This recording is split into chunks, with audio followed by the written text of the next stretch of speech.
Continúa avanzando esa suerte de máquina trituradora que es en la que se convierten los gobiernos populistas cuando se trata de leyes, instituciones y desde luego riqueza.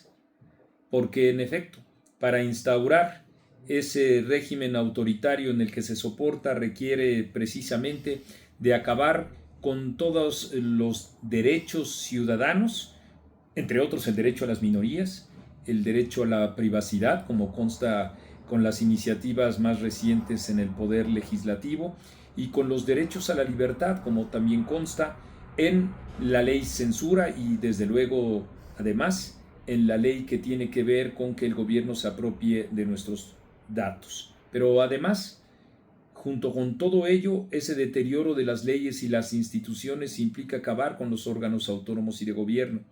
Se dice fácil todo lo que he comentado, pero ha ocurrido de una manera dramática y consistente, como una trituradora he dicho, desde finales de 2018 hasta la fecha, cuando comenzó la ofensiva contra el Poder Judicial de la Federación. Ustedes mismos en menos de 1 minuto y medio se han dado cuenta de un apretado resumen que implica cada uno de los dichos que he expuesto, ejemplos que van por decenas y que destruyen. Cuando hablo de las instituciones, no solo las de la democracia, sino, por ejemplo, y de manera destacada, la situación que vivimos en el terreno de la salud, que hasta julio, dijo Claudia Sheinbaum, después de haber negado y luego comprometido que se acabaría con el desabasto de medicamentos, es cuando tendremos nosotros una mejora al respecto, pero que no implica desde luego la modificación, la mejora de nuestro sistema de salud, que muy lejano se encuentra de lo que era el modelo de danés y que era la manera en la que Andrés Manuel López Obrador sacaba sus bolas de humo y con eso iba distrayendo del intercambio público los problemas esenciales. Esta trituradora avanza también destruyendo empresarios que no están de acuerdo con estos designios autoritarios. Por eso es que, pues, de una forma muy preocupante vale la pena que tengamos en cuenta este avance que también está tomando como cabeza. Ese es el ejemplo que hay que tener como una cabeza para enseñar y exhibir y atemorizar e inhibir y censurar a empresarios que disientan de todo este proceso de degradación en el país. En ese sentido y solo en ese sentido es que ha dado un avance la 4T en contra de Grupo Salinas. ¿A ustedes les consta?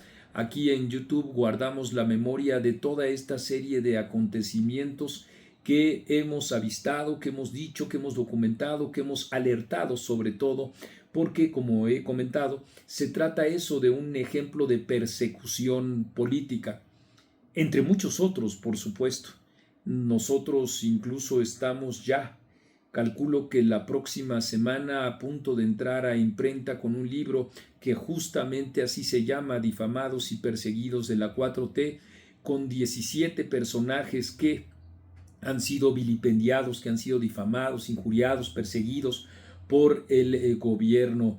Primero porque no acepta desde luego la disidencia y segundo también porque pues con los manotazos autoritarios que da, trata de socavar la libertad de expresión y de chupar, de robar la riqueza que este tipo de gobiernos son incapaces de alentar, ya no digamos de propiciar en atmósferas de competencia, etcétera, etcétera, como consta también con esta ley censura de las que les he hablado a ustedes en relación con Internet y ahora que quiere el propio gobierno meterse en estas lides. Miren ustedes, estoy enfrente de mi móvil viendo los posts que hay en X y uno de ellos es el de Grupo Salinas.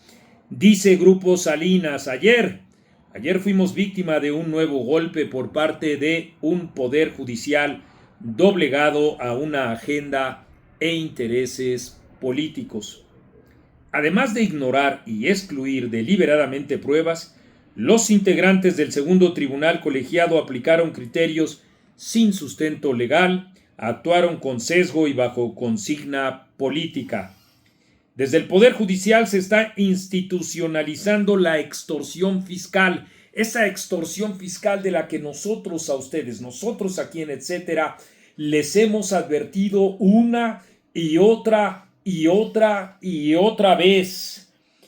Porque así, además, con esa institucionalización de la extorsión fiscal se violan derechos fundamentales de los contribuyentes. También les hemos dicho a ustedes que esto no es privativo de Grupo Salinas o de la esfera de la política en donde participan también empresarios, no, sino que eso también ocurre con ustedes, con nosotros, potencialmente justamente a la ansia de un gobierno que así es como carcome la riqueza de otros apropiándose de la misma. Y bueno, pues al respecto tiene un posicionamiento Grupo Salinas, un posicionamiento que ustedes pueden leer también en la www.etcetera.com.mx, por lo que reitero, les invitamos a que también acudan a nuestro portal, además de que nos sigan en las otras redes sociales. Ya saben que estamos en Facebook, saben también que estamos en TikTok.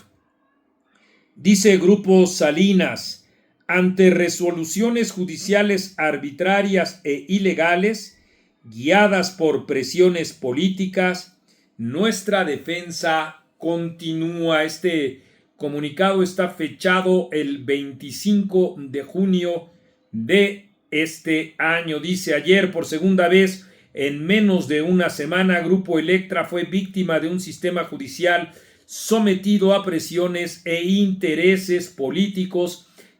Y luego dice, esta vez el segundo tribunal colegiado en materia administrativa del primer circuito le negó un amparo sólidamente fundamentado, emitiendo una resolución sin sustento legal y que contraviene los principios de legalidad, seguridad jurídica y equidad tributaria. Los integrantes de dicho tribunal colegiado, Gustavo Roque Leiva, Manuel Monroy Álvarez y Carla Fernanda Fernández Barrios, resolvieron el caso con una sentencia así que reproduce el mismo patrón y guión utilizado la semana pasada por el 10º tribunal colegiado, que es ignorar pruebas documentales, distorsionar el marco legal y excluir deliberadamente elementos expresamente reconocidos en la ley.